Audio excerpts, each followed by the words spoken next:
दूसरा और एक उदाहरण देता हूं। अंग्रेजों ने भारत के किसानों पर अत्याचार करने के लिए एक और कानून बनाया जो सारे किसानों के दुख बढ़ाने वाला कानून है इस समय। वो कानून क्या है? किसान अपनी जमीन में कुछ भी पैदा करे, गेहूं, चावल, चना, दाल, मटर, कुछ भी पैदा करे, लेकिन उसका भाव तय नहीं कर सकता। गेहूं पैदा करे किसान, भाव तय करेगी सरकार। धान पैदा करे किसान, भाव तय करेगी सरकार। गन्ना पैदा करे किसान, भाव तय करेगी सरकार। सरसों पैदा करे किसान, भाव तय करेगी सरकार। माने पैदा करेगा किसान और भाव तय करेगा कोई अधिकारी। सरकार माने अधिकारी, और एक ऐसा अधिकारी भाव तय करता है जिसने जिंदगी में कभी खेती नहीं की। एक बार मैं आपको सच्ची घटना सुनाता हूं। दिल्ली सरकार जो है, भारत सरकार, इसका एक अधिकारी, मेरे से उसका झगड़ा हुआ। वो सेक्रेटरी स्तर का अधिकारी, सेक्रेटरी माने सीनियर आईएएस अधिकारी, और वो गेहूं का भाव तय, कृषि उत्पाद का भाव तय करने वाला जो सरकार का आयोग है उसका वो सेक्रेटरी, कृषि मूल्य लागत आयोग उसको कहते हैं, उसका सेक्रेटरी। मेरा उसका झगड़ा हुआ। मैंने कहा भैया तुम गेहूं का भाव तय करते हो 11 रुपए किलो, मैं खेती करता हूं, किसान हूं, और मेरे हिसाब से 11 रुपए किलो का भाव तय करना ये किसान पर सबसे बड़ा अत्याचार है। तो उसने कहा कैसा अत्याचार है? मैंने कहा ये 11 रुपए किलो तो कोई बात नहीं बैठती। हम 1 किलो गेहूं पैदा करें, मात्र 11 रुपए में बिके। कहने लगे कितने में बिकना चाहिए? मैंने कहा भैया 100 ग्राम का साबुन 15 रुपए में बिकता है इस देश में। साबुन खरीदो नहाने का, किसी भी कंपनी का लेने जाओ तो 100 ग्राम का साबुन 15 रुपए का है। मतलब ये है कि 100 ग्राम नहाने का साबुन खरीदने के लिए मुझे 1.5 किलो गेहूं बेचना पड़ता है। इसका माने मेरे 1.5 किलो गेहूं की कीमत नहीं है, 100 ग्राम का साबुन उससे भी ज्यादा महंगा है।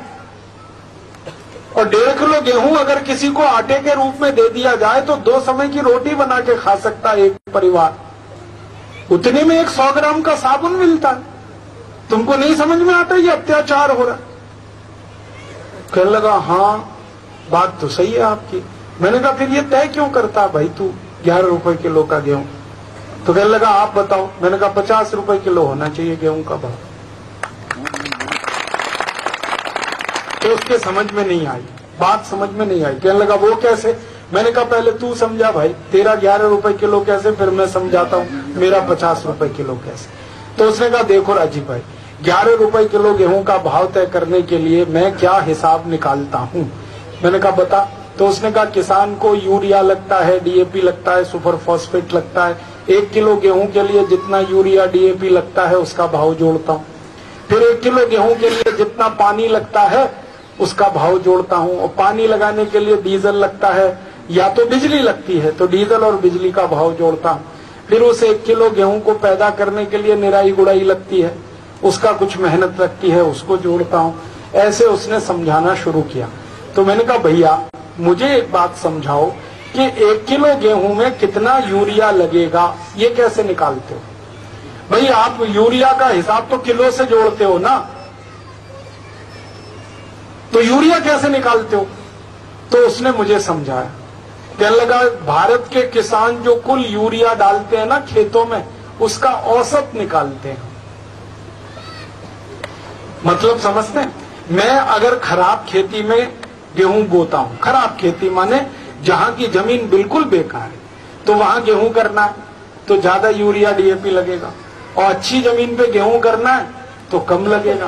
तो कोई बहुत खराब खेती में यूरिया कर रहा है, कोई बहुत अच्छी खेती में यूरिया कर रहा है। किसी को 10 किलो यूरिया लग रहा है, किसी को 50 किलो यूरिया लग रहा है, किसी को 90 किलो यूरिया लग रहा है। तो ये सरकार क्या करती है, किसानों का जितना यूरिया लगा उसका औसत निकालती है।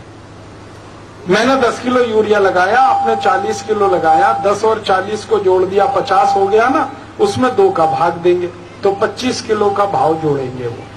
तो जिसने 40 किलो यूरिया लगा दिया उसको 25 किलो यूरिया का ही भाव मिलेगा। ये अत्याचार है कि नहीं?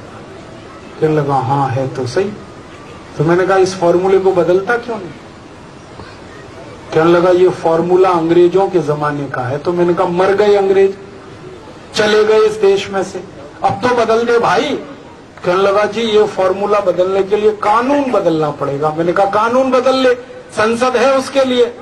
कहने लगा जी कोई किसान को प्रधानमंत्री बनाना पड़ेगा तभी बदलेगा, ये ऐसे नहीं बदलता। माने कानून बदलता नहीं तो अत्याचार ऐसे होता। मैंने कहा भाई पानी का हिसाब लगाता वो कैसे? मान लो कोई खेत में पानी है 50 फीट की बोरिंग पे, किसी खेत में पानी है 100 फीट की बोरिंग पे, और कोई कोई खेत में पानी है 300 फीट की बोरिंग पे। तो तीनों जगह पानी का खर्चा अलग आएगा कि नहीं? वो तीनों जगह का एवरेज निकालेंगे, औसत निकालेंगे। तो जो ज्यादा नीचे से पानी निकालेगा किसान वो तो मर गया, उसको तो भाव ही नहीं मिलेगा। फिर और एक बात उसने कही, मैंने कहा भैया ये गेहूं जो पैदा होता है इसमें मेहनत लगती है किसान की, वो क्या भाव लगाते हैं? तो कहने लगे किसान मेहनत तो वैसे 365 दिन करता है खेत में, लेकिन हम उसकी मेहनत का भाव जोड़ते हैं 140 दिन का बस। अब देखो कैसे अत्याचार हो रहा है किसानों पे। मेहनत करेगा किसान 365 दिन खेत में, गेहूं करेगा, सरसों करेगा, धान करेगा, गन्ना करेगा, कुछ भी करेगा, खेत तो खाली नहीं रहता। तीसरी आई तीसरी लगती है, किसान साल भर मेहनत करता है, लेकिन सरकार जब भाव जोड़ती है किसी वस्तु का तो मेहनत 140 दिन की ही गिनती है किसानों की, 365 दिन की मेहनत नहीं गिनती सरकार। इसका माने आधे से ज्यादा दिन की मेहनत फोकट में चली जाती है किसानों की।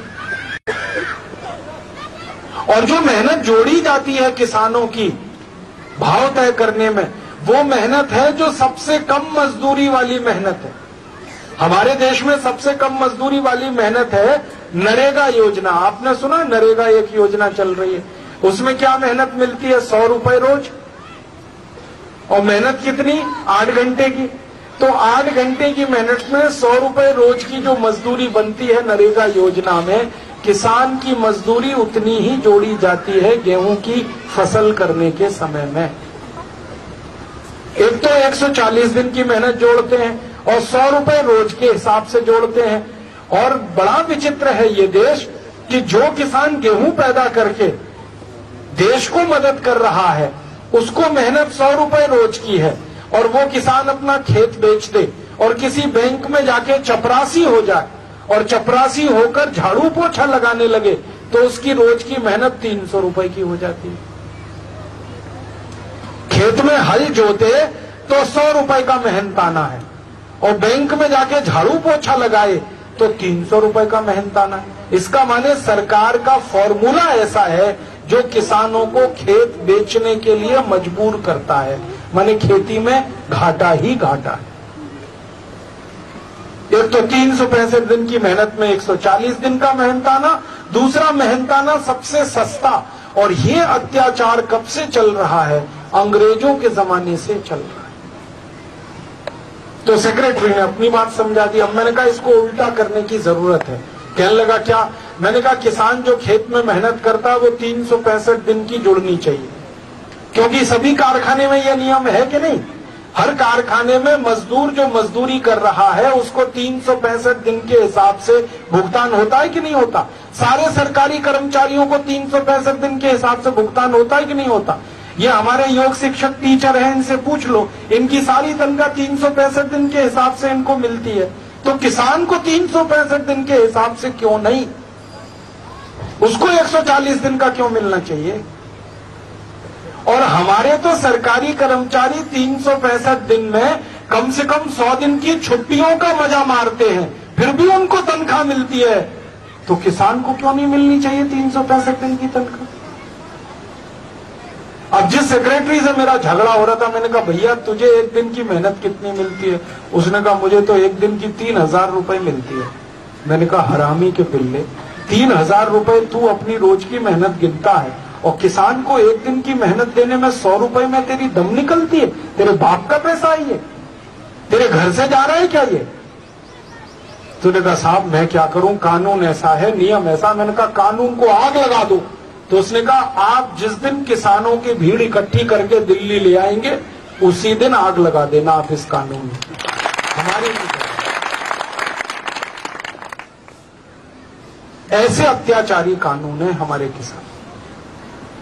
और जब मैंने किसान की मेहनत को जोड़ा बैंक के कर्मचारी की मेहनत के हिसाब से, जो रोज 300 रुपए पाता है, और किसान की मेहनत 365 दिन की जोड़ी मैंने, और एवरेज वाला फॉर्मूला निकाल के मैंने हिसाब लगाया, तो गेहूं का 1 किलो का मूल्य 50 रुपए आता है, धान का 1 किलो का मूल्य 40 रुपए आता है, कपास का 1 किलो का मूल्य 52-55 रुपए आता है। कपास का माने कपास होती है 5500 रुपए क्विंटल की, गेहूं होता है 5000 रुपए क्विंटल का, धान होता है 4500 रुपए क्विंटल का, सरसों हो जाती है आज जो कीमत है उससे 3 गुनी ज्यादा, सब कीमतें बढ़ती हैं। तो सेक्रेटरी कहने लगा आपके हिसाब से अगर किसानों को कीमत देने लगे तब तो किसान करोड़पति हो जाएंगे। मैंने कहा उन्हीं को करोड़पति बनाना है, तभी देश करोड़पति होगा।